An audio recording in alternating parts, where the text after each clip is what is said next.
de s'attaquer notamment à la justice des mineurs et à ce qu'ils appellent l'excuse de minorité. Je vous invite à ne jamais utiliser ce terme, puisque ce terme est un terme directement venu de l'extrême droite, alors que ce n'est pas une excuse de minorité dont nous parlons, mais d'une différence de maturité chez un enfant qui vient directement du droit international et notamment de la Convention internationale des droits de l'enfant qui dit que lorsque un enfant commet un délit ou un crime, alors il ne doit pas être jugé de la même manière qu'un adulte. Et donc c'est ce qui est juste le respect des conventions que la France a signées. D'autant que là aussi, nous ne sommes pas sur un État qui est laxiste. Il y a un taux de réponse pénale à la délinquance des jeunes qui est de plus de 90%, donc qui est même meilleur que celui pour les adultes, et une augmentation entre janvier 2023 et janvier 2024 de 19% des enfants détenus. Donc là aussi, nous ne sommes pas sur un laxisme.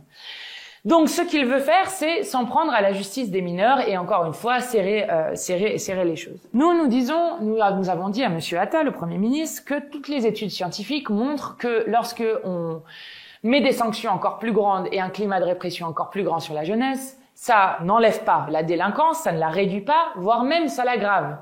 Donc, que ce n'est pas du tout quelque chose d'efficace. Donc, ce sur quoi il faut axer, c'est la question de la prévention.